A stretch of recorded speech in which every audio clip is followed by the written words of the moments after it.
कार्पण्यदोषोप कार्पण्यदोषोपहत स्वभावः पच्छामि त्वं धर्मसम्मूढचेतः यच्छ्रेयः सयान्निश्चितं ब्रूहि तन्मे शिष्यस्य ते अहं शाधि मां त्वां प्रपन्नम। प्रभु जी शब्दार्थ भी करना है। जी माता जी, अभी हमारे पास समय है तो हम शब्दार्थ और तात्पर्य दोनों भी कर। ओके, थोड़ा स्क्रीन नीचे कर दीजिए। शब्दार्थ: कार्पण्य कृपणता, दोष, दुर्बलता से, उपहत ग्रस्त, स्वभावः गुण, विशेषताएं, पृच्छामि पूछ रहा हूँ, त्वाम तुमसे, धर्म सम्मूढ़ मोहग्रस्त, चेतः हृदय में, यत जो, श्रेयः कल्याणकारी, शयान हो, निश्चितम विश्वासपूर्वक, ब्रूहि कहो, तत् वह मैं मुझको, शिष्य ते तुम्हारा, अहम मैं, शादी उपदेश दीजिए, माम मुझको, त्वाम तुम्हारा, प्रपन्नम शरणागत। अब मैं अपनी कृपण दुर्बलता के कारण अपना कर्तव्य भूल गया हूँ और सारा धैर्य खो चुका हूँ। ऐसी अवस्था में मैं आपसे पूछ रहा हूँ कि जो मेरे लिए श्रेयस्कर हो उसे निश्चित रूप से बताएं। अब मैं आपका शिष्य हूँ और आपका शरणागत हूँ, कृपया मुझे उपदेश दें। तात्पर्य: यह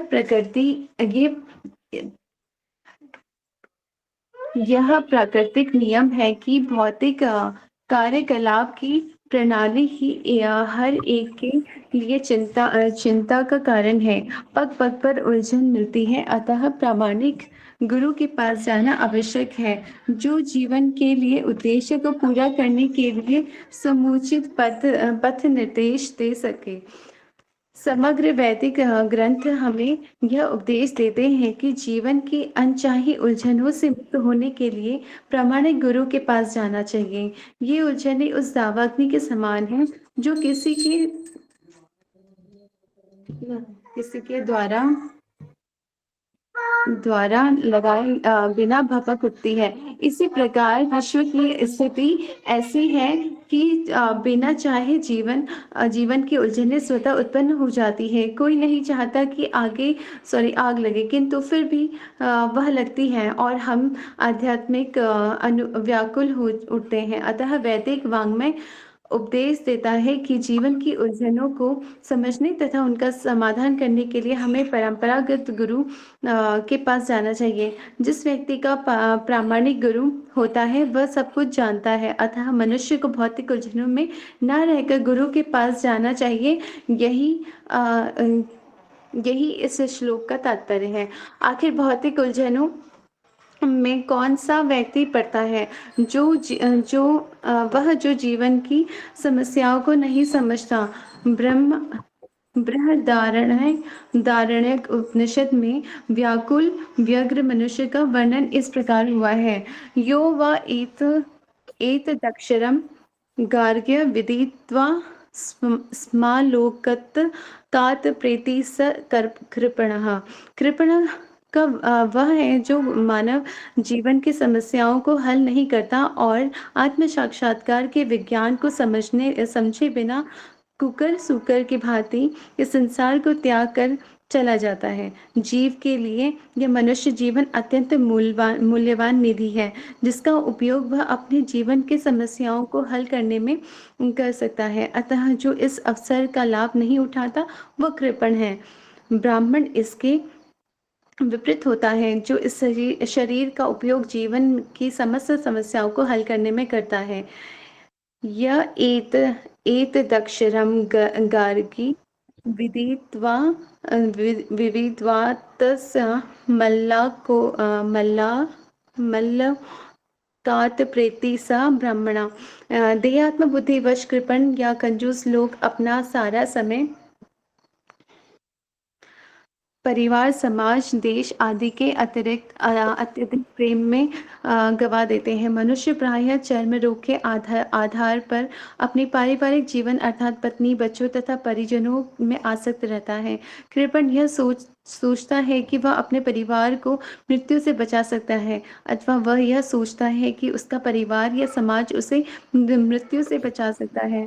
ऐसी पारिवारिक आसक्ति निम्न पुरुषों में भी पाई जाती है, क्योंकि वह भी अपने बच्चों को की देखभाल करते हैं। बुद्धिमान होने के कारण अर्जुन समझ गया था कि पारिवारिक सदस्यों के प्रति उसका अनुराग तथा मृत्यु से उनकी रक्षा करने की उसकी इच्छा ही उसकी उलझनों का कारण है। यद्यपि वह समझ रहा था कि युद्ध करने का कर्तव्य उसकी प्रतीक्षा कर रहा था, किंतु कृपण दुर्बलता, कार्पण्य दोष के कारण वह अपना कर्तव्य नहीं निभा रहा था। अतः वह परम गुरु भगवान कृष्ण से कोई निश्चित हल निकालने का अनुरोध कर रहा है। वह कृष्ण का शिष्यत्व तब ग्रहण करता है। वह मित्रता पूर्वक पूर्ण बातें बंद करना चाहता है। गुरु तथा शिष्य की बातें गंभीर होती है, और अब अर्जुन अपने मान्य गुरु के समक्ष गंभीरता पूर्वक बातें करना चाहता है। इसलिए कृष्ण भगवत गीता ज्ञान के आदि गुरु हैं और अर्जुन गीता समझने वाला प्रथम शिष्य है। अर्जुन भगवत गीता को किस तरह समझता है, यह गीता में वर्णित है। जो भी मूर्ख संसारी विद्वान बताते हैं कि किसी को मनुष्य रूप कृष्ण की नहीं बल्कि अजन्म कृष्ण की शरण ग्रहण करनी चाहिए। कृष्ण के अंतः तथा बाह्य में कोई अंतर नहीं है। इस ज्ञान के बिना जो भगवत गीता को समझने का प्रयास करता है वह सबसे बड़ा मूर्ख है। श्रीमद् भगवत गीता की जय। हरे कृष्णा नाम। हरे कृष्ण माता जी, बहुत बहुत धन्यवाद माता जी पवित्र जी। तो प्रभु जी हमारे साथ जुड़ चुके हैं, तो हम लोग प्रभु जी का वेलकम करेंगे बाय चैंटिंग हरे कृष्णा महामंत्र से। हरे कृष्णा कृष्ण कृष्णा कृष्ण हरे हरे, हरे राम हरे राम राम हरे राम राम हरे। राम राम हरे हरे। हरे हरे कृष्णा कृष्ण प्रभु प्रभु जी, जी, दंडवत दंडवत प्रणाम। हरे प्रणाम। कृष्णा, धन्यवाद प्रणाम आप वेलकम सबको। प्रभु जी। हरे कृष्णा प्रभु। हरे कृष्णा। तो शुरू करें हम लोग। जी प्रभु जी। हरे कृष्णा प्रभु जी, दंडवत प्रणाम। ओम नमो भगवते वासुदेवाय। ओम नमो भगवते वासुदेवाय। ओम नमो भगवते वासुदेवाय।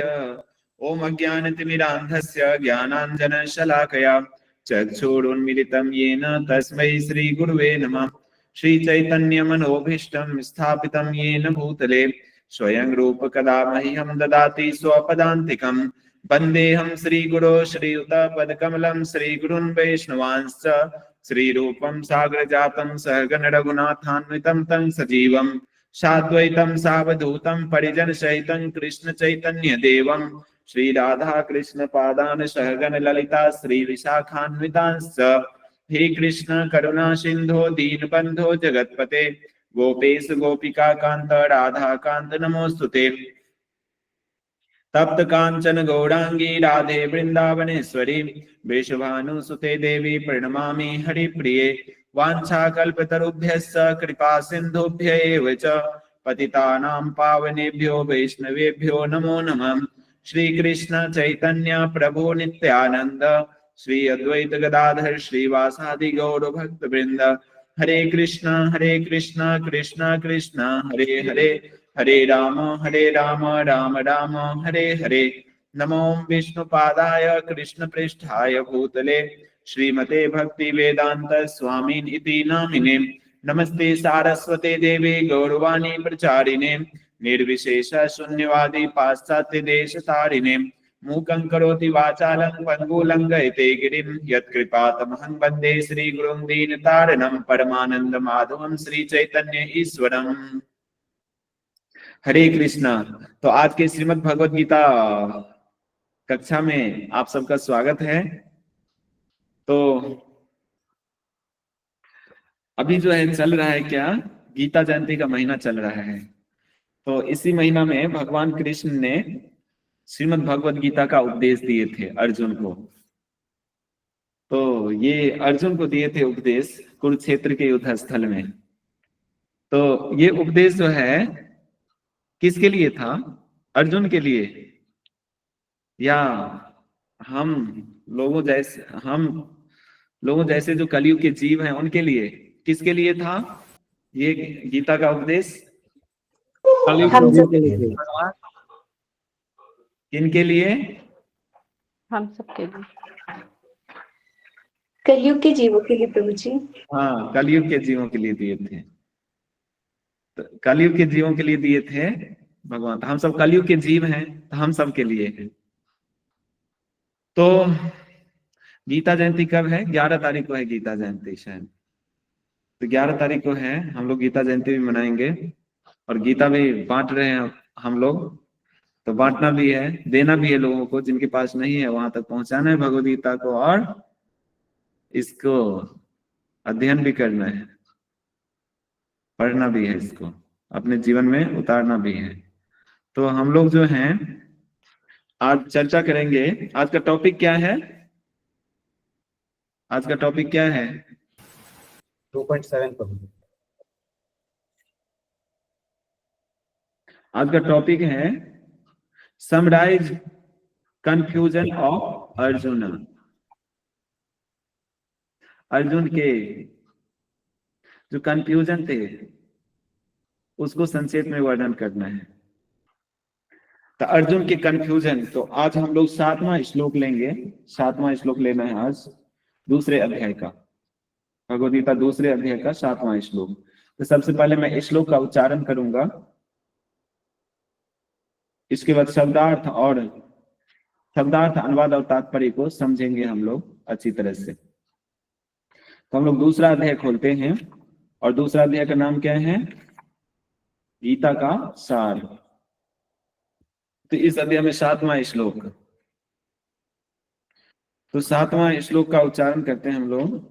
7वां श्लोक क्या है? तो आप लोग भी करिएगा साथ में। कार्पण्य दोषोपहत स्वभाव, कार्पण्य दोषोपहत स्वभाव, पृच्छामि त्वां धर्म सम्मूढ़ चेता, पृच्छामि त्वां धर्मसम्पूर्णचेता, यत् श्रेयस्यान्निश्चितं ब्रूहि तन्मे, तन्मे शिष्यस्तेऽहं साधिमान् त्वां प्रपन्नम्। प्रपन्नम्। कार्पण्य दोषोपहत स्वभावः, कार्पण्य दोषोपहत स्वभाव, पृच्छामि त्वां धर्म सम्मूढ़ चेताः, पृच्छामि त्वां धर्मसम्पूर्णचेता, यत् श्रेयस्यान्निश्चितं ब्रूहि तन्मे,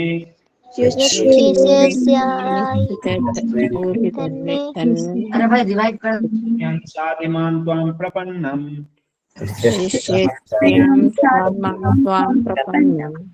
कार्पण्य दोषोपहत स्वभावः, पृच्छामि त्वां धर्म सम्मूढ़ चेताः, धर्मसम्पूर्णचेता, यत् श्रेयस्यान्निश्चितं ब्रूहि तन्मे,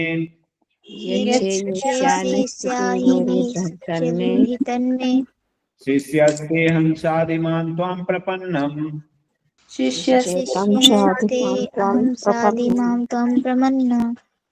आप लोग मुझको उच्चारण करना चाहते हैं इस श्लोक का? करिए उच्चारण। हरे कृष्ण प्रभु जी। कार्पण्य दोषोपहत स्वभावः, पृच्छामि त्वां धर्म सम्मूढ़ चेतः, यत् श्रेयः निश्चितं ब्रूहि तन्मे, शिष्यस्तेऽहं शाधि मां त्वं प्रपन्नम्। हरे कृष्ण। और कोई? कार्पण्य दोषो अपहत स्वभाव, पृच्छामि त्वां धर्म संपूर्ण चेता, यच्छाई निश्चित भूर्य तन्मे, शिष्ये तं साधि मां त्वां प्रपन्नम्। और कोई उच्चारण करना चाहते हैं? कार्पण्य दोषोपहत स्वभाव पश्यामि त्वं धर्म सम्मूढचेता यच्छ्रेयसन्नासयान्निश्चितं ब्रूहि तन्मे शिष्यस्तेऽहं शाधि मां त्वां प्रपन्नम्। ठीक है। राधे राधे महाराज जी। ठीक है। कर्पण्य दोषोपाह स्वभाव पश्चिमत्वं धर्म सम्मूढ़ चेताः यस्य चेह निश्चितं ब्रूहि तन्मे शिष्यताहं साधि मां त्वां प्रपन्नम्। हरे कृष्णा। हरे कृष्ण। ठीक है, तो हम लोग शब्दार्थ का उच्चारण करते हैं। कार्पण्य कार्पण्य कृपणता दोष दोष दुर्बलता से उपहता उपहत ग्रस्त स्वभावः गुण विशेषताएं की पश्यामि पूछ रहा हूं। त्वां तुमसे धर्म धर्म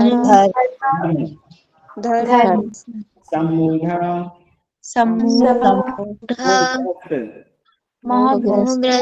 चेता हृदय यत जो श्रेयः कल्याणकारी श्रेयात हो निश्चितम विश्वास पूर्वक ब्रूहि कहो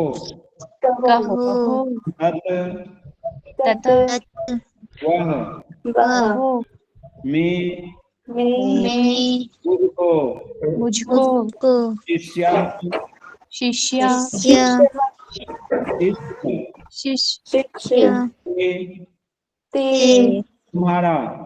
तुम्हारा अहम मैं शादी उपदेश दीजिए मां मुझको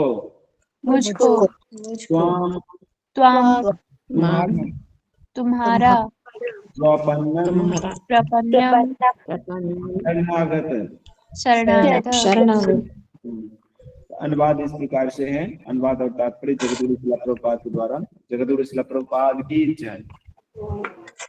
अनुवाद इस प्रकार से है। अब मैं अपनी कृपण दुर्बलता के कारण अपना कर्तव्य भूल गया हूँ और सारा धैर्य खो चुका हूँ ऐसी अवस्था में मैं आपसे पूछ रहा हूँ जो मेरे लिए श्रेयस्कर हो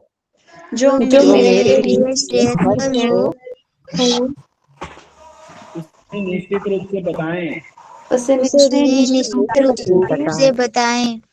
अब मैं आपका शिष्य हूँ और आपका शरणागत हूँ कृपया मुझे उपदेश दें।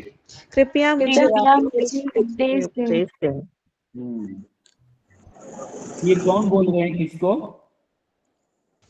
भगवान कृष्ण को बता रहे हैं। तो बहुत अच्छा जो है श्लोक है।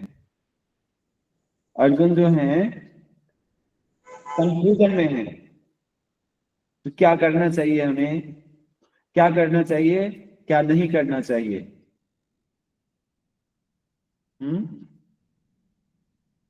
और कंफ्यूजन में है। तो हम लोग भी कंफ्यूजन में रहते हैं इस भौतिक जगत में। हमारे सामने कुछ ऐसे परिस्थिति आ जाता है तो हम सोच नहीं पाते तो हमें क्या करना चाहिए क्या नहीं करना चाहिए। जब कंफ्यूजन हो किसी बात का जीवन में तो क्या करना चाहिए? अर्जुन जैसे जो है, अर्जुन जैसे भगवान से पूछ रहे हैं कि मैं अब अपनी कृपण दुर्बलता के कारण अपना कर्तव्य भूल गया हूं, मुझे क्या करना चाहिए क्या नहीं करना चाहिए मैं सब कुछ भूल गया हूं और सारा धैर्य खो चुका हूं। ऐसे अवस्था में मैं आपसे पूछ रहा हूं कि जो मेरे लिए श्रेयस्कर हो उसे निश्चित रूप से बताएं।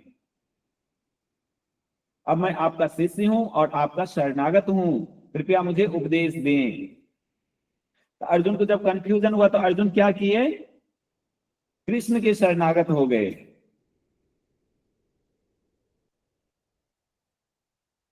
तो किस कृष्ण के शरणागत होने से क्या होता है? कृष्ण के शरणागत होने से हमारी दुविधा है, मतलब कि कंफ्यूजन होते हैं, वो खत्म हो जाता है। कृष्ण के शरणागत होने का मतलब कृष्ण के ऊपर पूरी तरह से हम निर्भर हो जाते हैं। तो कृष्ण जैसा रखना चाहें ऐसे रहेंगे हम, कृष्ण के ऊपर पूरा निर्भर हो जाते हैं। तो ये मनुष्य जीवन जो मिला है हम लोगों को कृष्ण के ऊपर निर्भर बनने के लिए। तो कृष्ण के ऊपर जब हम निर्भर होते हैं तो हम लोग जो हैं पूरी तरह से सुरक्षित रहते हैं। जब कृष्ण के ऊपर नहीं निर्भर होते हैं, अपने ऊपर निर्भर रहते हैं, अपने शक्ति के ऊपर, अपने ज्ञान के ऊपर, अपने बुद्धि के ऊपर निर्भर रहना चाहते हैं, क्या होता है? वहीं पर हम धोखा खाते हैं, दुख भोगते हैं। तो सुख प्राप्त करने का क्या उपाय है? जो हम कृष्ण के ऊपर निर्भर हों। तो कृष्ण के ऊपर निर्भर कैसे होंगे? तो अर्जुन के सामने तो कंफ्यूजन था, अर्जुन सोच नहीं पा रहे थे क्या करना चाहिए, युद्ध करना चाहिए या नहीं करना चाहिए। तो अर्जुन के क्या क्या कंफ्यूजन थे तो पिछले कुछ श्लोकों में हम देखते हैं। पीछे मुड़ के चौथा श्लोक से अर्जुन जो है बोल रहे हैं। तो चौथा श्लोक में अर्जुन क्या कह रहे हैं? हे शत्रुहंता, हे मधुसूदन, मैं युद्ध भूमि में किस तरह भीष्म तथा द्रोण जैसे पूजनीय व्यक्तियों पर उलटकर बाण चलाऊंगा। कैसे बाण चलाऊंगा इनके ऊपर? भीष्म और द्रोण के ऊपर। द्रोणाचार्य कौन थे? अर्जुन के गुरु थे। उनके ऊपर कैसे बाण चलाऊंगा मैं? भीष्म पितामह के ऊपर कैसे बाण चलाऊंगा मैं? उलटकर कंफ्यूजन में थे। उनके साथ युद्ध करना है, युद्ध करेंगे तो बाण चलाना पड़ेगा, या तो युद्ध नहीं करना है फिर अपने आप को हार मान लें। अब बड़ा कंफ्यूजन में पड़ गए थे, तो क्या करें? आखिर लड़ना भी है तो किसके साथ? गुरु के साथ लड़ना है, पितामह के साथ लड़ना है। आगे क्या है कंफ्यूजन? पांचवा श्लोक में, ऐसे महापुरुषों को जो मेरे गुरु हैं उन्हें मारकर जीने की अपेक्षा इस संसार में भीख मांगकर खाना अच्छा है। भले ही वे सांसारिक लाभ के इच्छुक हों, ऐसे जो गुरु हैं, पितामह हैं, भले ही सांसारिक लाभ के इच्छुक हों, किंतु हैं तो गुरुजन ही। यदि उनका वध होता है तो हमारे द्वारा भोग्य प्रत्येक वस्तु उनके रक्त से सनी होगी। अगर मैं उनका वध करता हूं उनके ऊपर बाण चला के, तो हमारे द्वारा भोग्य प्रत्येक वस्तु क्या होगा? उनके रक्त से सनी होगी। आगे के श्लोक में क्या कह रहे हैं अर्जुन? हम यह भी नहीं जानते कि हमारे लिए क्या श्रेष्ठ है, उनको जीतना या उनके द्वारा जीते जाना। क्या श्रेष्ठ है मेरे लिए, मैं नहीं समझ रहा हूं। यदि हम धृतराष्ट्र के पुत्रों का वध कर देते हैं तो हमें जीवित रहने की आवश्यकता नहीं है। फिर भी वे युद्ध भूमि में हमारे समक्ष खड़े हैं, वो जा भी नहीं रहे हैं, जो युद्ध करने के लिए खड़े हैं। कंफ्यूजन में, बड़ा कंफ्यूजन में। वो युद्ध नहीं करते तो कायर कहलाएंगे, युद्ध करते हैं तो भी जो है अब दुविधा में पड़ गए हो। यही कंफ्यूजन है, क्या करें क्या नहीं करें। तो हमारे जीवन में भी, हम लोगों के जीवन में भी जो है अनेक प्रकार के कंफ्यूजन आते हैं। हमें क्या करना चाहिए ऐसे परिस्थिति में, क्या करना चाहिए, नहीं करना चाहिए, नहीं, ऐसे परिस्थिति आ जाता है ना, कभी कभी सोच नहीं पाते क्या करना चाहिए क्या नहीं करना चाहिए। तो ऐसे परिस्थिति में किसका सहारा लेना चाहिए, किसके ऊपर निर्भर हो जाना चाहिए हमें? कृष्ण पे। भगवान। हाँ, तो कृष्ण के ऊपर निर्भर। तो कृष्ण के ऊपर कैसे? तो अर्जुन के सामने तो उस समय कृष्ण थे, तो कृष्ण के ऊपर निर्भर हो गए। लेकिन हम कैसे कृष्ण के ऊपर निर्भर हों? कैसे हो कृष्ण के ऊपर निर्भर? कृष्ण के शरणागत कैसे हों? भगवत गीता। हाँ, भगवान के जो संदेश हैं उसका पालन करके, उसको ग्रहण करके, उसको अपने जीवन में अपना के, और कृष्ण के जो प्रामाणिक प्रतिनिधि जो गुरु होते हैं उनके शरणागत होते हैं। जो प्रामाणिक गुरु होते हैं वो किसके प्रतिनिधि होते हैं? वो भगवान के प्रतिनिधि होते हैं। तो हमें कुछ भी कंफ्यूजन होगा जीवन में, तो अर्जुन के सामने तो भगवान थे, तो भगवान से पूछे तो मेरे लिए क्या श्रेयस्कर है, मैं समझ नहीं पा रहा हूं, आप मुझे बताइए, मैं आपका शरणागत हूं, मेरे लिए जो श्रेयस्कर हो वो बताइए। लेकिन हमारे सामने तो भगवान नहीं है, हम भगवान को कैसे बताएंगे, और भगवान भी हमें कैसे बताएंगे? तो जो कृष्ण के प्रतिनिधि गुरु होते हैं उनके शरणागत होके मैं उनसे, उनके ऊपर उनका शरणागत होना चाहिए, उनसे जो है ये प्रश्न करना चाहिए। तो इसीलिए जो है गुरु का होना, हमारे जीवन में गुरु का होना जो है, आध्यात्मिक गुरु का, प्रामाणिक आध्यात्मिक गुरु का होना जरूरी है। क्यों?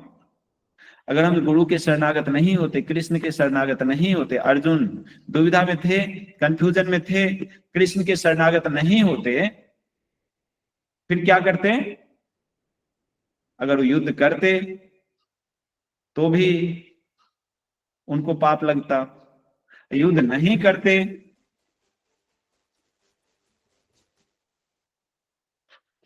करते तो भी जो है वो कायर कहलाते।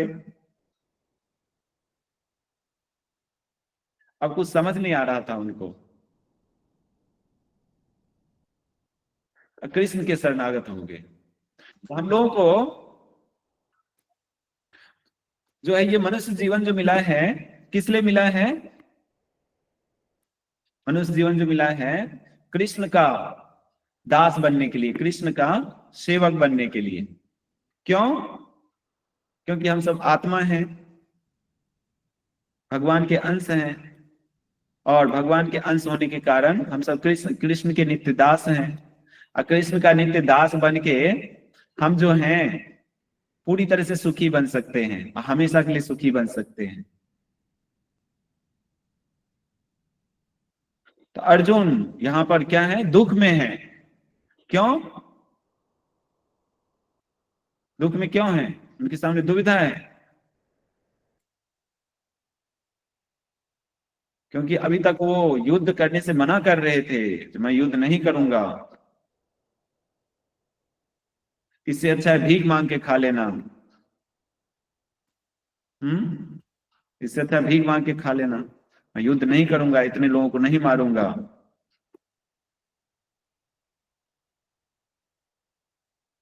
तो ये अर्जुन जो हैं अपने आप सोच रहे थे जो युद्ध नहीं करना अच्छा है, लेकिन जब हम अपने आप ऐसे सोच लेते हैं, अपने मन से ऐसा सोचते हैं कोई भी चीज को, तो हम किसके दास बन जाते हैं? कृष्ण के दास बनते हैं? नहीं, कृष्ण के दास नहीं बनते हैं। हम अपने मन के दास बन जाते हैं, अपने इंद्रियों के दास बन जाते हैं। और अपने इंद्रियों के दास बनने से हम सुखी नहीं हो सकते।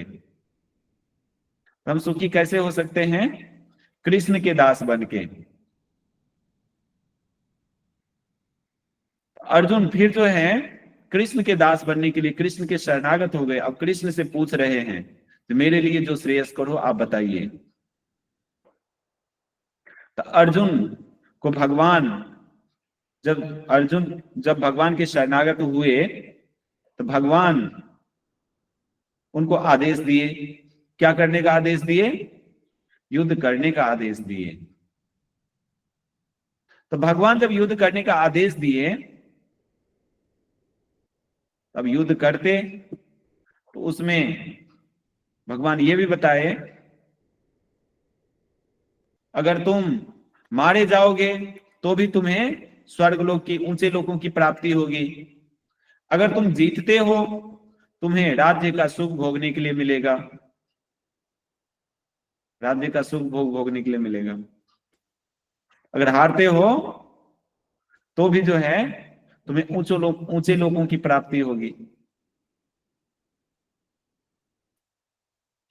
भगवान दिए अर्जुन को युद्ध करने का आदेश दिए। और युद्ध में क्या होता है? अर्जुन को फिर बाण चलाना पड़ेगा अपने गुरुओं के ऊपर भी, भीष्म पितामह के ऊपर भी। तो ये भगवान का आदेश है। अर्जुन जो है भगवान के आदेश का पालन किए, अपने गुरु के ऊपर भी बाण चलाए, अपने पितामह के ऊपर भी बाण चलाए, अपने भाई के ऊपर भी बाण चलाए, सभी के ऊपर, चाचा ताऊ सभी के ऊपर बाण चलाए, युद्ध किए उनके साथ, उसमें मारे भी गए सारे लोग। ये भगवान का आदेश है। इसीलिए ऐसा युद्ध करना जो है क्या है? भगवान की प्रसन्नता के लिए है। तो जो भगवान की प्रसन्नता के लिए होता है वो वही क्या है? भक्ति है। भक्ति जो भगवान की प्रसन्नता के लिए है, किया जाता है, वही भक्ति है। तो अर्जुन क्षत्रिय थे, तो क्षत्रिय का कार्य क्या होता है? युद्ध करना। तो अपने मन के अनुसार युद्ध करना क्या? नहीं। भगवान की इच्छा थी कि अर्जुन युद्ध करे। वही युद्ध अगर अर्जुन जो है भगवान के आदेशानुसार नहीं करते, मतलब कि यही युद्ध करने का आदेश अगर भगवान नहीं दिए रहते फिर युद्ध करते अर्जुन, तो अर्जुन के लिए क्या ये भक्ति था? नहीं, भक्ति नहीं था। तो ये युद्ध करना किसकी इच्छा थी? अर्जुन का युद्ध करना किसकी इच्छा थी? भगवान की इच्छा थी। इसलिए भगवान के लिए क्या है? अर्जुन के लिए क्या है? ये भगवान की सेवा है, क्योंकि भगवान की इच्छा है। ऐसे भगवान की सेवा करने से, भगवान की इच्छा की पूर्ति के लिए, ये सेवा करना, भगवान की प्रसन्नता के लिए सेवा करना क्या है? भगवान की भक्ति है। तो इसमें ऐसे युद्ध करने में जो लोग इस युद्ध में मारे गए वो उन लोगों को भी ऊंचे लोगों की प्राप्ति हुई, वो लोग भी भगवान के धाम गए। और भगवान अर्जुन जो है भगवान के आदेश का पालन किए, वो भी भगवान के महान भक्त के रूप में प्रसिद्ध हुए। युद्ध करने से जो है दोनों पक्ष की जो है क्या थे? लाभ थे। अगर अर्जुन युद्ध नहीं करते तो इससे किस किस को लाभ थे? किसी को लाभ नहीं थे, किसी को लाभ नहीं होते। अर्जुन, भगवान कह रहे थे अर्जुन को युद्ध करो, अर्जुन कहते नहीं मैं तो युद्ध नहीं करूंगा, तो फिर वो भगवान को प्रसन्न नहीं कर पाते। तो अर्जुन को फिर लाभ नहीं मिल पाता, भगवान के भक्त नहीं बन पाते, सुखी नहीं बन पाते। और युद्ध में जो मारे गए, वो युद्ध नहीं होता तो वो लोग नहीं मारे जाते, और वो लोग नहीं मारे जाते तो क्या करते, फिर अन्याय करते, अत्याचार करते लोगों के ऊपर। इससे क्या होता, उनको भी पाप का फल मिलता, फिर पाप लगता, पाप का फल मिलता, तो वो लोग भी भगवान के धाम नहीं जाते। मतलब कि युद्ध नहीं करने से दोनों पक्ष को कोई लाभ नहीं था, युद्ध करने से दोनों पक्ष को लाभ है, क्योंकि ये भगवान की इच्छा है। इसलिए तो यहां पर आज का जो टॉपिक है, आज का जो टॉपिक है summarize confusion of Arjuna. Arjun के कंफ्यूजन को समराइज करना है, संक्षेप में बताना है। तो अर्जुन के कंफ्यूजन थे, तो अर्जुन क्या किए, कृष्ण के शरणागत हो गए। और कृष्ण के शरणागत होने का मतलब कृष्ण की जो इच्छा है उसको करने के लिए तैयार हो गए। शरणागत होने का मतलब क्या है, किसी के जब हम शरणागत होते हैं तो शरणागत होने का मतलब है कि जो वो व्यक्ति जैसा कहेगा ऐसे करेंगे, चाहे मैं मरूं या जीऊं। तो फिर जिसके शरणागत होते हैं वो व्यक्ति भी क्या करता है, जब हम उसके आदेश का पालन करते हैं उस व्यक्ति का, तो वो व्यक्ति भी हमारा क्या करता है, सुरक्षा करता है, ध्यान रखता है। तो कृष्ण तो भगवान है, तब अर्जुन जो है कृष्ण के शरणागत हो गए। उनको समझ नहीं आ रहा था युद्ध करना चाहिए या नहीं करना चाहिए। तो अर्जुन बोले युद्ध करो, भगवान बोले अर्जुन को युद्ध करो।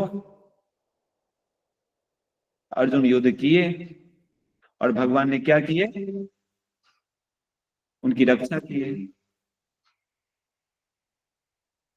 युद्ध नहीं करते अर्जुन, फिर कैसी रक्षा, फिर वो दुख में ही रहते। तो कहने का मतलब है जब हम लोग को जो मनुष्य जीवन मिला है कृष्ण के शरणागत होने के लिए, तो हमारे मनुष्य जीवन में भी अनेक प्रकार की समस्याएं हैं। हम लोग भी क्या नहीं करना चाहिए, तो हमें भी ऐसे जो भगवान के प्रामाणिक भक्त हैं, गुरु, उनकी खोज करना चाहिए और खोज करके अपनी जो कंफ्यूजन है उसको बताना चाहिए। अर्जुन में श्लोक में अर्जुन बता रहे हैं कृष्ण को बताना चाहिए, और ऐसे जो प्रामाणिक गुरु हैं जैसे कहते हैं ऐसे करने के लिए तैयार हो जाना चाहिए। और जब हम ऐसे करेंगे तो क्या होगा, फिर हम पूरी तरह से सुखी बन सकते हैं, सभी प्रकार की समस्याओं से हमेशा के लिए निकल सकते हैं। तो सबसे बड़ी समस्या क्या है मनुष्य जीवन की, इस भौतिक जगत की सबसे बड़ी समस्या क्या है,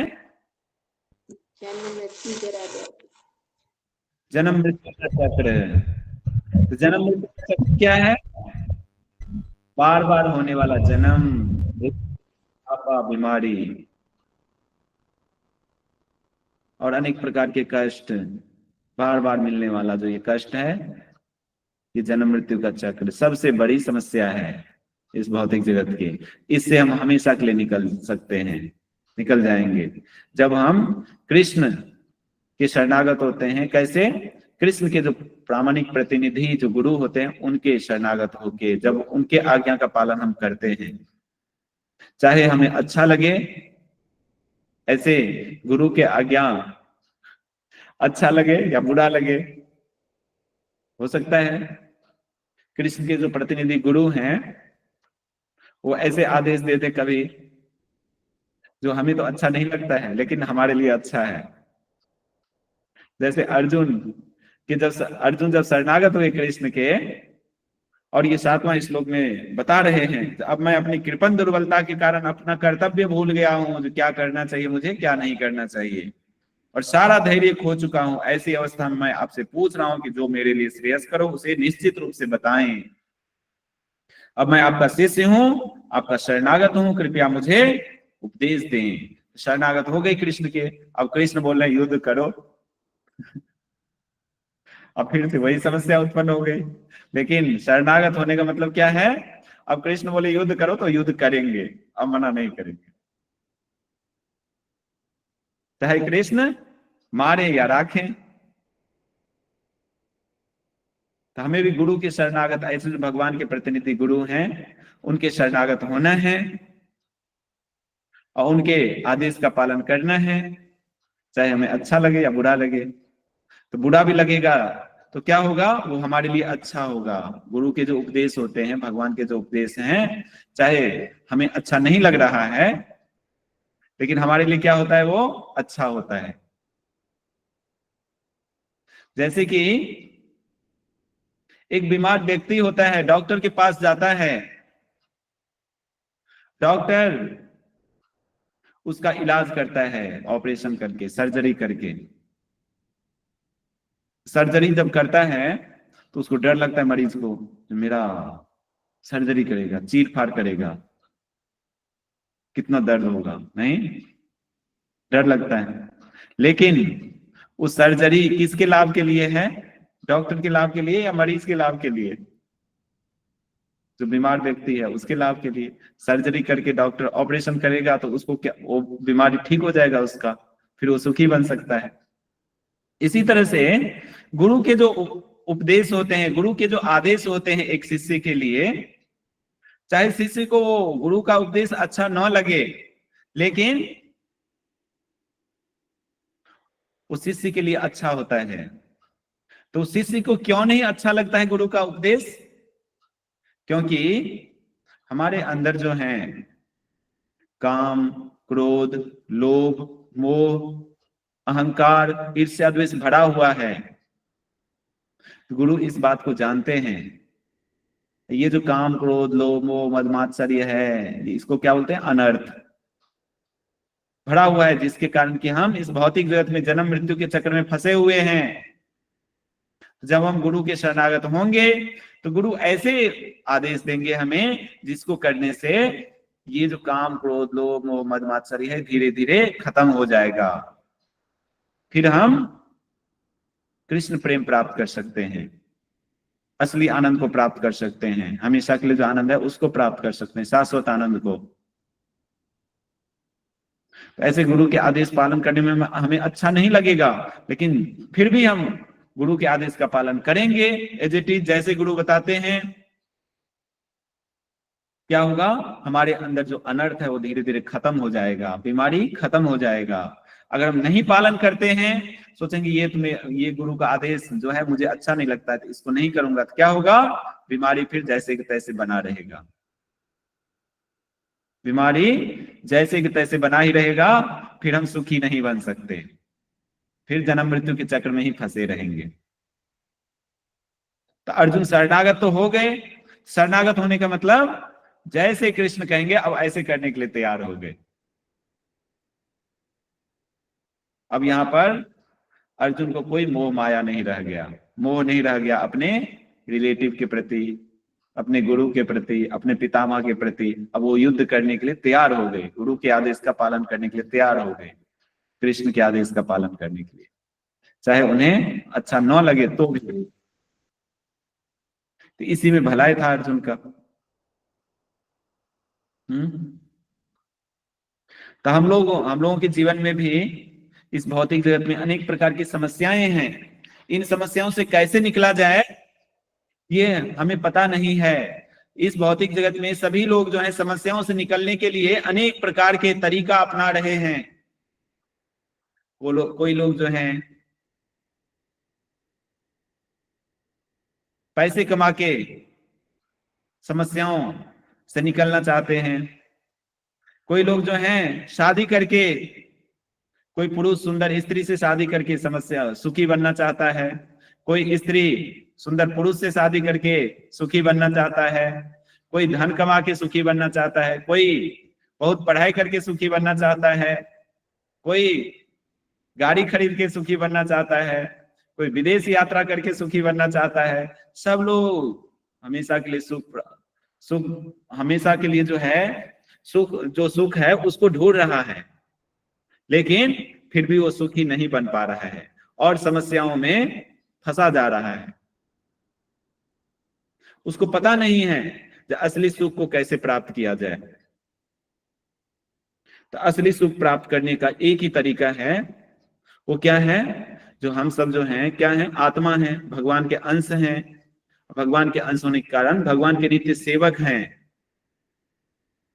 तो मनुष्य जीवन जो मिला है भगवान के नित्य सेवक बनने के लिए, तो इस मनुष्य जीवन को प्राप्त करके हम भगवान कृष्ण के नित्य सेवक बने, कृष्ण के शरणागत होके, कृष्ण के जो प्रामाणिक प्रतिनिधि जो गुरु हैं उनके शरणागत होके उनके आदेश का पालन करें कृष्ण की प्रसन्नता के लिए, तो फिर हम जो हैं कृष्ण के नित्य सेवक बन जाएंगे।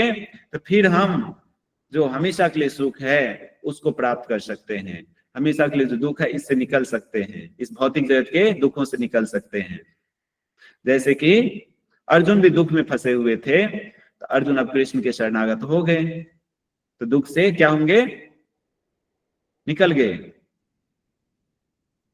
दुख से निकल गए। तो मनुष्य जीवन इसीलिए मिला है, किस लिए मिला है? कृष्ण के शरणागत होने के लिए। तो कृष्ण के शरणागत कैसे हुआ जाए? कृष्ण के जो प्रामाणिक प्रतिनिधि गुरु हैं उनके शरणागत होके। तो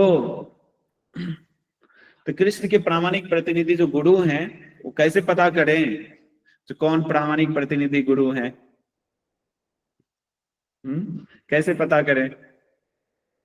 तो कृष्ण के प्रामाणिक प्रतिनिधि गुरु वही हैं जो कि अपने गुरु के जो आदेश है उसका एज इट इज पालन कर रहे हैं।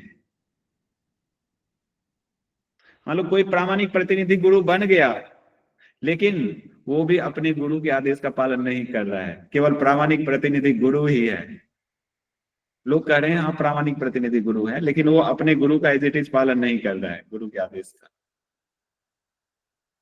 तो फिर क्या होगा? ऐसे नाम के लिए फिर प्रामाणिक प्रतिनिधि गुरु है। तो प्रभुपाद जी थे, प्रभुपाद जी जो हैं, प्रभुपाद जी के गुरु महाराज कौन थे?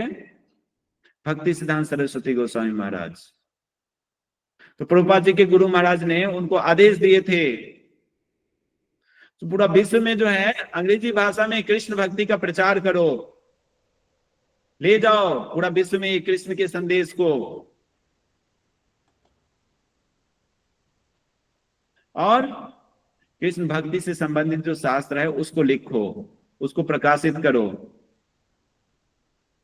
तो प्रभुपाद जी ने अपने गुरु के आदेश का पालन किए और पूरा विश्व में कृष्ण भक्ति का प्रचार किए।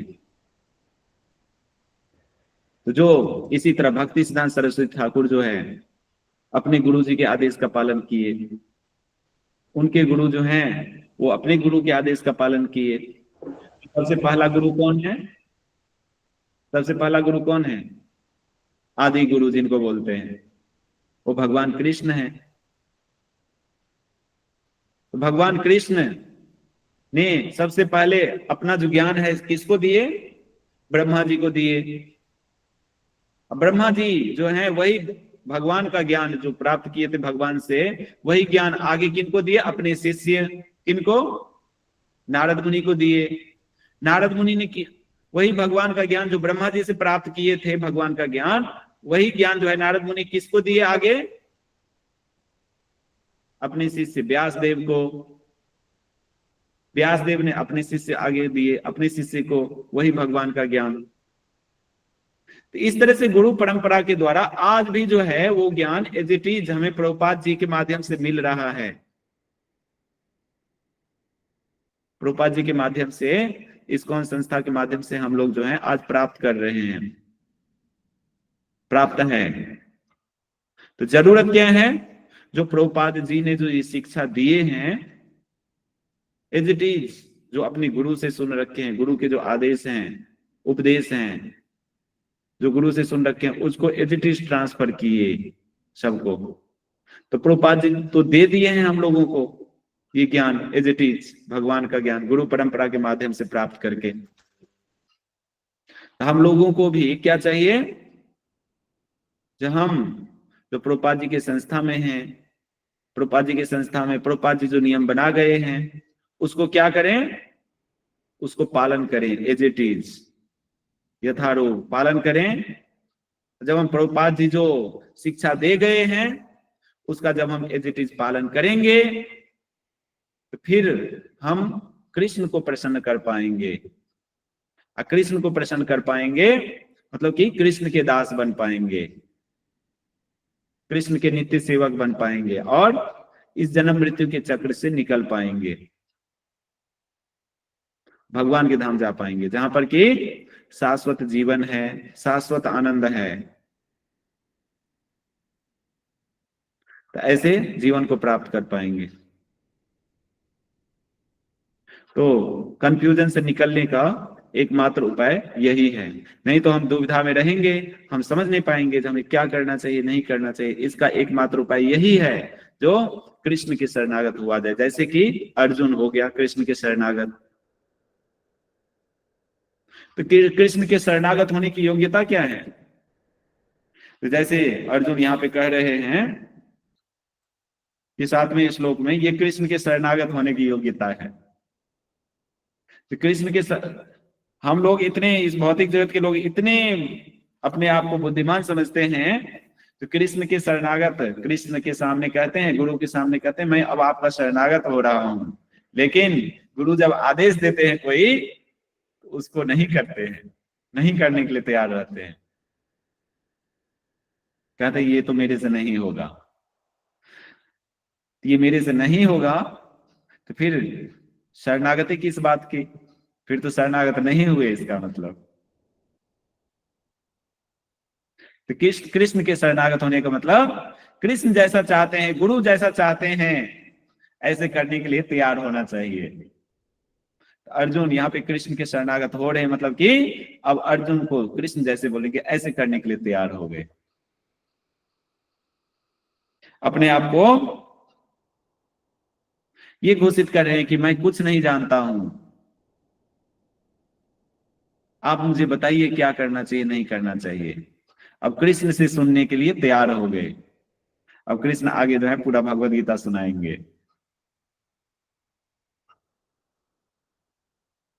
फिर कृष्ण का मोह दूर हो जाएगा और कृष्ण युद्ध करेंगे और फिर अर्जुन भी सुखी हो जाएंगे और जो युद्ध में मारे जाएंगे वो भी सुख भगवान के धाम जाएंगे। अर्जुन भी भगवान के भक्त के नाम से प्रसिद्ध हो जाएंगे। अर्जुन कृष्ण के शरणागत नहीं होते, कृष्ण के आदेश का पालन नहीं करते, तो क्या होता? अर्जुन जो है कृष्ण के भक्त के नाम से प्रसिद्ध नहीं होते, वो एक कायर व्यक्ति के नाम से प्रसिद्ध होते। और युद्ध नहीं होता तो जो मारे गए वो मारे भी नहीं जाते, वो भगवान के धाम भी नहीं जा पाते।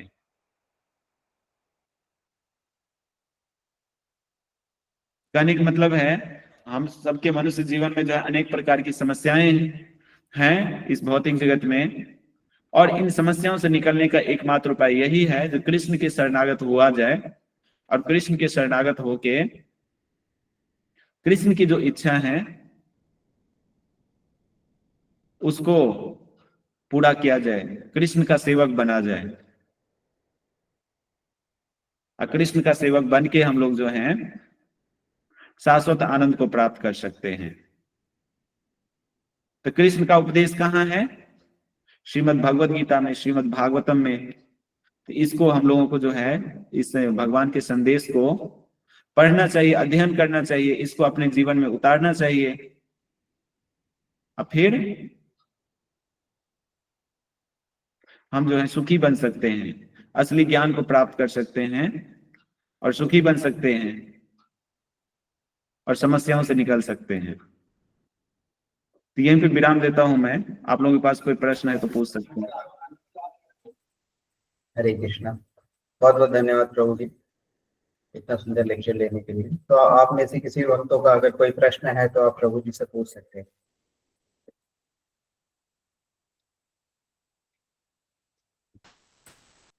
जी दीक्षा माता जी आप पूछ सकते हैं। हरे कृष्ण प्रभु जी, दंडवत प्रणाम। हरे थैंक यू प्रभु जी इतना अच्छा सेशन लेने के लिए। प्रभु जी मेरा क्वेश्चन ये था कि जैसे कि सारे भक्त आचार्य सभी ऐसे ही कहते हैं कि भगवत गीता में हर प्रश्न का उत्तर है, तो हमारी जैसे डेली लाइफ होती है उसमें हमें बहुत सारे क्वेश्चन होते हैं, अपने करियर को लेके, फैमिली को लेके बहुत सारे क्वेश्चन चलते रहते हैं, बहुत सारी कंफ्यूजन चलती रहती है।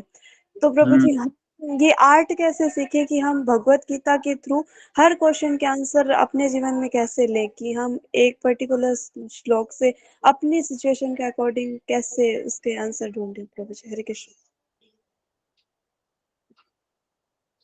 हाँ, अपनी रिकॉर्डिंग कैसे क्वेश्चन, तो इसके लिए जरूरी क्या है कि जो जब हम भगवान की भक्ति सेवा में लगेंगे ना, तो भगवान की भक्ति सेवा का मतलब क्या है, जो भक्ति के नियमों का पालन करना।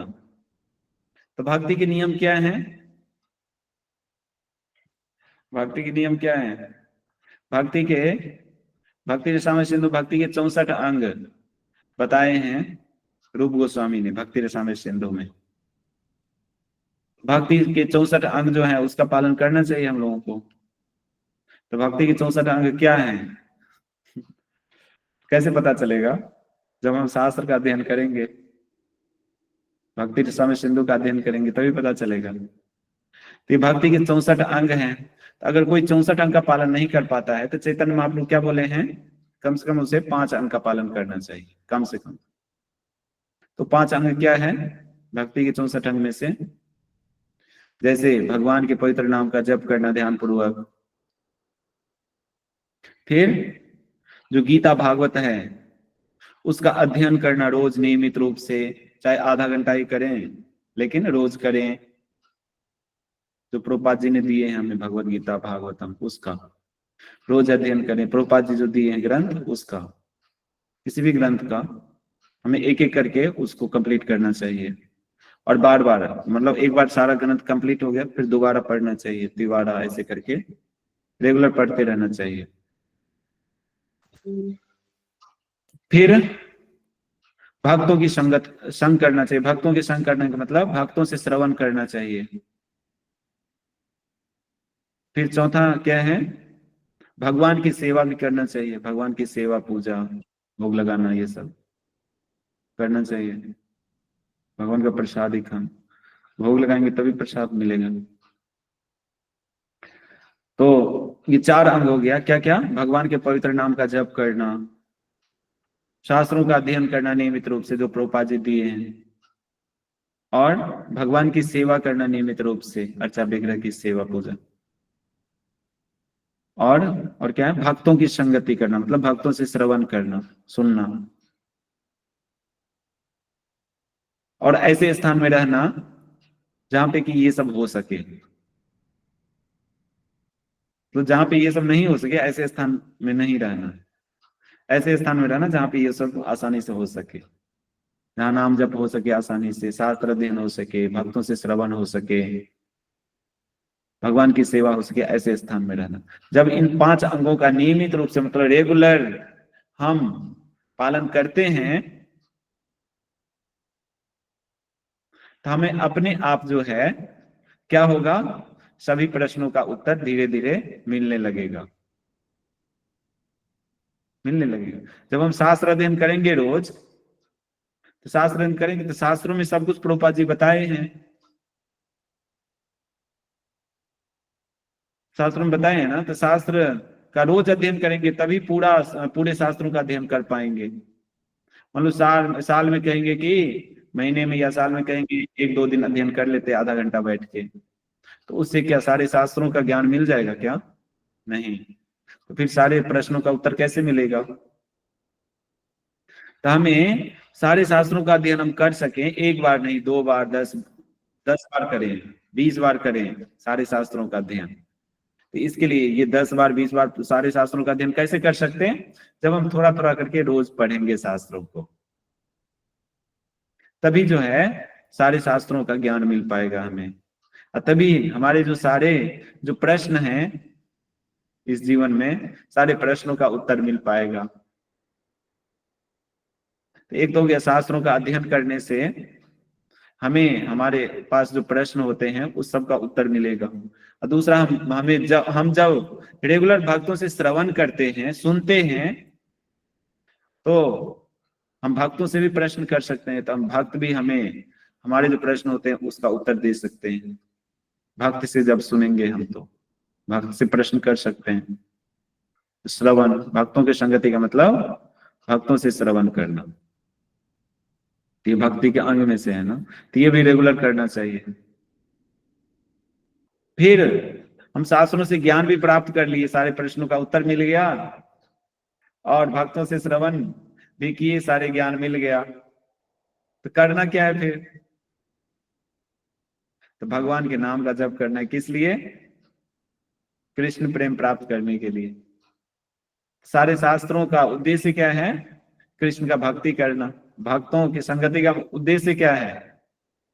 कृष्ण का भक्ति करना। तो कृष्ण का भक्ति कैसे मिलेगा? कृष्ण के नाम का जप करके, कृष्ण की सेवा करके। तो इसलिए कृष्ण के नाम का जप भी करना चाहिए, कृष्ण की सेवा भी करना चाहिए, अर्चा विग्रह की सेवा पूजा। कहने का मतलब है जब हम भक्ति के जो अंग हैं उसका पालन करते हैं, तो धीरे धीरे करके हमारे जितने भी प्रश्न हैं सभी प्रश्नों का उत्तर अपने आप मिल जाता है। तो जरूरी क्या है? जो भक्ति के अंग है उसका पालन करें, हम भक्ति करें, भक्ति के अंगों का पालन करें। मतलब नाम जप करें ध्यान पूर्वक, शास्त्रों का अध्ययन करें रेगुलर थोड़ा थोड़ा करके, भक्तों से श्रवण करें, भगवान की सेवा करें,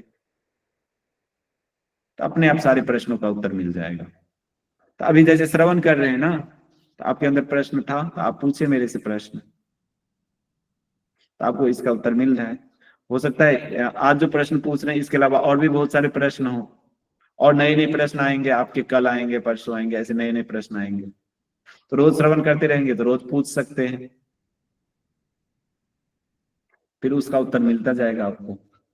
ठीक है? और शास्त्र अध्ययन करेंगे तो उससे भी उत्तर मिलेगा। ठीक है? जी जी प्रभु जी, थैंक यू। हरे कृष्ण प्रभु जी, दंडवत प्रणाम। और कुछ?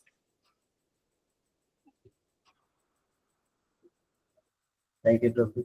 और किन्हीं भक्तों का अगर कोई प्रश्न है तो हम लोग एक दो प्रश्न ले सकते हैं।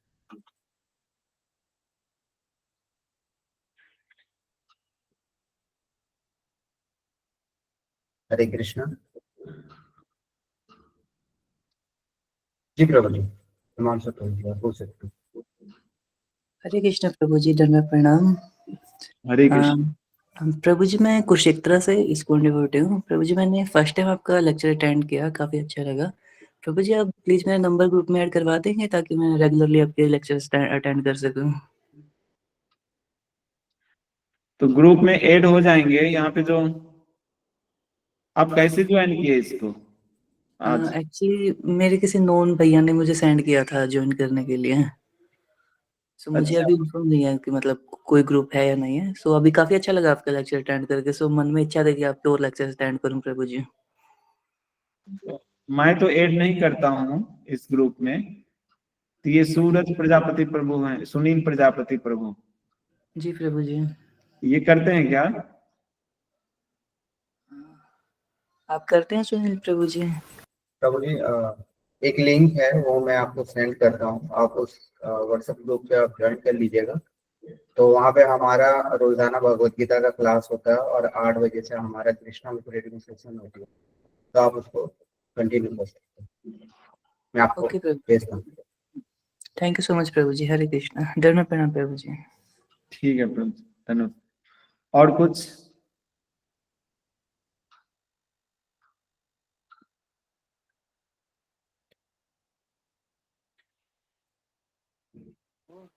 हरे कृष्ण। जी दिलीप प्रभु जी, आप पूछ सकते हैं। जी प्रभु जी, हरे कृष्ण प्रभु जी, दंडवत प्रणाम। धन्यवाद प्रणाम। प्रभु जी, मैं आपको हमेशा सुनता रहता हूँ, और आज एक्चुअली मैं कुछ सुन रहा था, कुछ सोच रहा था, तो मुझे एक क्वेश्चन आया, जो मैं क्वेश्चन नहीं, एक थोड़ी सी क्वेरी है जो मैं आपसे थोड़ा और सलाह लेना चाहता हूँ। कि जो हमारी भगवान की सबसे बड़ी भक्त थी गोपियां, और गोपियों को गोपियां भगवान के पास नहीं जाती थी, बल्कि भगवान सुबह सुबह उनके घर जाते थे in the form of stealing the butter. तो प्रभु जी, हमने कभी उन गोपियों को तो नहीं सुना कि वो कभी जाप करती थी या कभी माला करती थी, ना ही किसी फोटो में उनको दिखाया गया कि वो माला कर रही हैं, जाप कर रही हैं। और जबकि हम हमेशा बोलते हैं कि हमें जाप करते रहना चाहिए, माला करते रहना चाहिए। तो जबकि वो कृष्ण, उनके सारे एक्शन कृष्ण भगवान के लिए थे, और वो जो भी सुबह मक्खन माखन निकालती थी वो भी भगवान के लिए। तो जाप करने का इस बीच में कहाँ पे इम्पोर्टेंस आता है कि भगवान का प्रेम ज्यादा इम्पोर्टेंट है, या भगवान को हम प्रेम करें या भगवान के लिए कार्य करें? ये जो गोपियां थी, जैसे यशोदा माता थी, गोपियां थी, ये सब जो हैं ऑलरेडी ये सब भगवान के नित्य सिद्ध भक्त थी। नित्य सिद्ध भक्त थे। हम लोग नित्य सिद्ध नहीं है ना, नित्य मुक्त मुक्त भक्त नहीं है। प्रभु जी, अगर हम प्रारब्ध की बात नहीं करें, क्योंकि इनको जो भी मिला इनके प्रारब्ध से मिला होगा, क्योंकि इन्होंने कई जन्मों से भगवान की भक्ति करी, लेकिन इस और कई जन्मों से भगवान के प्रेम में थे, चाहे वो माता के रूप में थे या किसी सखा के रूप में हो, किसी भी रूप में हो। लेकिन इस जन्म में जो बार बार हम लोग बोलते हैं कि हमें जप करते रहना चाहिए, हमें माला करते रहना चाहिए, तो मुझे थोड़ा सा कंफ्यूजन हुआ था, इसलिए मैंने कहा आपसे मैं पूछता हूँ, डाउट क्लियर करता हूँ। हम सब नित्य हम सब बद्ध जीव हैं। बद्ध का मतलब प्रकृति के 3 गुणों से बंधे हुए हैं। तो प्रकृति के 3 गुण क्या हैं? सतोगुण, रजोगुण, तमोगुण। इन तीनों गुणों से बंधे हुए हैं। ये प्रकृति का 3 गुण कहाँ है? ये भौतिक जगत में। हम लोग प्रकृति के 3 गुणों में रहते हैं। लेकिन गोपियां जो थी, यशोदा माता जो थी, वो कृष्ण के लीला में थे, मतलब कि वो कृष्ण का प्रत्यक्ष दर्शन कर पा रही थी। वो भगवान के धाम में थी। भगवान के धाम में कौन रहते? जो प्रकृति के 3 गुणों से ऊपर उठ चुके हैं, नित्य मुक्त जीव हैं। नित्य मुक्त जीव का मतलब प्रकृति के 3 गुणों से मुक्त, प्रकृति के 3 गुणों से ऊपर उठ चुके हैं। तो उनको, जो नित्य मुक्त जीव होते हैं, उनके भगवान के नाम का जप करना, शास्त्रों का अध्ययन करना, ये सब नहीं है। वो तो ऑलरेडी जो हैं भगवान के चिंतन में लगे रहते हैं, हमेशा भगवान के बारे में सोचते रहते हैं हमेशा। लेकिन हम जैसे जो बद्ध जीव हैं, प्रकृति के 3 गुणों से बंधे हुए हैं, हम कितने देर भगवान का स्मरण कर पाते हैं? कितने देर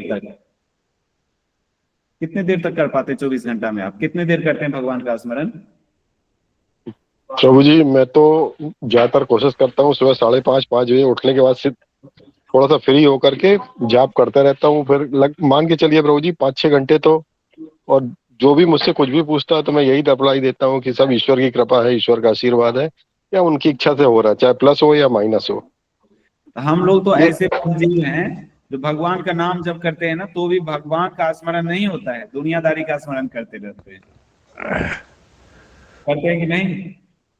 जी प्रभु जी, बहुत बार ऐसा होता है, लेकिन मैं ज्यादातर यही कोशिश करता हूँ कि मेरे मुख से यह निकले कि जैसा प्रभु चाहे। तो हम लोग को इसलिए ध्यानपूर्वक जप करना जरूरी है, शास्त्रों का अध्ययन करना जरूरी है, जिससे कि हम इसका अभ्यास करें, भगवान के स्मरण करने का अभ्यास करें 24 घंटे। जब तक प्रभु एकाग्रता नहीं आएगी नाम में, जब तक लीन नहीं हो पाएंगे। भगवान का नाम लेने का ही मतलब यही है कि जब तक अंदर की बुराइयां हैं, जो कमियां हैं, वो नाम से मतलब आपका सुधर सकता है। आपकी लीनता भगवान के प्रति बढ़ जाएगी, सेम गोपियों की तरह आपकी भावना भी बन जाएगी। इसीलिए नाम लेना जरूरी है। नाम के बिना आपका नहीं होगा। नाम ध्यान पूर्वक जप करना जरूरी है। और ध्यान पूर्वक जप करने का मतलब, जब हम भगवान के नाम का उच्चारण करते हैं, जप करते समय या कीर्तन करते समय, तो हमें उस नाम को कान से सुनना चाहिए, सुनने में अपने मन को लगाना चाहिए। तो हम फिर जो है भगवान का स्मरण कर सकते हैं भगवान का नाम लेते हुए, और भक्ति के जितने भी विधि हैं उसको अपने जीवन में अपनाना चाहिए। जैसे भगवान का दर्शन करना, भगवान का सुंदर रूप का दर्शन करेंगे तभी तो भगवान स्मरण होंगे। भगवान के नाम जब भी करेंगे या उसको सुनेंगे ध्यान पूर्वक, तो उस नाम को सुनेंगे तो, लेकिन भगवान के किस रूप का स्मरण करेंगे? भगवान का सुंदर रूप का दर्शन करेंगे इस आंख से, तभी तो उसका स्मरण करेंगे ना। तो भगवान का दर्शन करना भी जरूरी है, भगवान को प्रणाम करना भी जरूरी है, भगवान के नाम जप करना भी जरूरी है, भगवान की कथा सुनना भी जरूरी है, भगवान की सेवा करना भी जरूरी है। तो ये सब भक्ति की विधि है। इसको जब हम करेंगे तो हम जो है इसका अभ्यास जब करेंगे तो 24 घंटा हम भी गोपियों की तरह, यशोदा माता की तरह जो है, कृष्ण के सखा की तरह जो है, हम भी 24 घंटा कृष्ण का स्मरण कर सकते हैं। तो ये जो भक्ति की विधि बनाया गया है, जिसको वैधि भक्ति बोलते हैं, जो हमें इन नियमों, भक्ति के जो नियम है इसे बंद कर जो है भगवान की भक्ति के विधि का पालन करने बंद कर, जो जिस नियम का पालन हम बंद कर करते हैं उसको क्या बोलते हैं? वैधि भक्ति। वैधि भक्ति मतलब कि भगवान के नियमों से बंद कर हम भगवान की भक्ति सेवा कर रहे हैं। बंद कर का मतलब क्या होता है? कि हमें नाम जप करना है तो करना ही है रोज, बुक रीडिंग करना है तो करना ही है रोज, भगवान की सेवा करना है तो करना ही है रोज। ऐसा नहीं कि एक दिन किए और 10 दिन नहीं किए, ऐसा नहीं। रोज नियम बना लेना है, जो रोज करना है तो करना ही है। जब हम रोज नियम बना लेंगे तो करते करते एक दिन क्या होगा?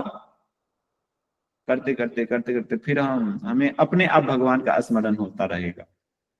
फिर हम न चाहते हुए भी भगवान का स्मरण छोड़ नहीं पाएंगे। तो इसको कौन सा भक्ति बोलते हैं? रागानुगा भक्ति। तो रागानुगा भक्ति को कैसे प्राप्त कर सकते हैं? जब हम वैधि भक्ति का पालन करेंगे। वैधि भक्ति के जो भक्ति के नियम है इससे बंद कर हम भक्ति करेंगे। तो ये वैधि भक्ति जो है, भक्ति के नियम जो हैं हमारे जैसे बद्ध जीवों के लिए बना है, गोपियों के लिए नहीं बना है। वो सब ऑलरेडी मुक्त जीव हैं। वो लोग चाहेंगे भी भौतिक विषय वस्तु का चिंतन करना तो होगा ही नहीं चिंतन उनसे, कृष्ण के अलावा और किसी चीज का चिंतन कर ही नहीं सकते। लेकिन हम लोग कृष्ण का चिंतन करना चाहते हैं तो कृष्ण का चिंतन नहीं होता है नाम जप करते समय भी। तो हम लोग तो ऐसे बद्ध जीव हैं। तो इसलिए हम लोगों के लिए ये नियम है, जप करना, शास्त्र अध्ययन करना, श्रवण करना, भगवान की सेवा करना, ये हम लोगों के लिए है। इसलिए जी प्रभु जी, कोटि कोटि प्रणाम for such a nice explanation. Actually मेरे मन में बहुत देर से डाउट था, तो मैं सोच रहा था कि ये ओपन में पूछूं या नहीं पूछूं, लेकिन मेरा दिल करा कि मैं आपसे इसको आज ही क्लियर कर लूं। तो हम लोगों के लिए, जी प्रभु जी, हम लोगों के लिए भक्ति का नियम है। जी प्रभु जी। हाँ, गोपियों के लिए नहीं। गोपी तो ऑलरेडी वो हमेशा 24 घंटा चिंतन करते रहते हैं। वो न चाहते हुए भी भगवान का चिंतन छोड़ नहीं पाएंगे। समझ गए ना आप? जी प्रभु जी, समझ गया। थैंक यू वेरी मच प्रभु जी। कोटि कोटि प्रणाम, कोटि कोटि धन्यवाद। हरे कृष्णा। और कुछ? हरे कृष्ण। हरे कृष्ण प्रभु जी, बहुत बहुत धन्यवाद प्रभु जी। और कोई प्रश्न शेष नहीं है तो हम लोग सेशन को यहीं पे समाप्त कर सकते हैं। ठीक है, धन्यवाद आप सबका। जगतगुरु श्रील प्रभुपाद की जय। ग्रंथराज श्रीमद् भगवद गीता यथारूप की जय। हरे कृष्ण।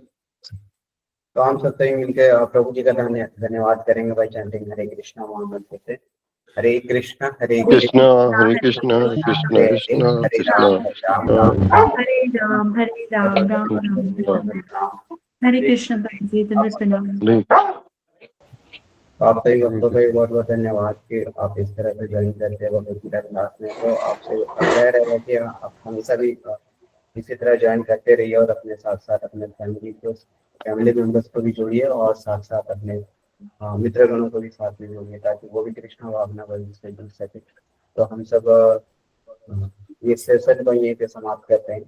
ग्रंथराज भगवद गीता की जय। गीता जयंती महामहोत्सव की जय। जगत गुरु श्रील प्रभुपाद की जय। जय गौतम हरि हरि बोल। धन्यवाद। धन्य प्रणाम। प्रभु जी, धन्य प्रणाम।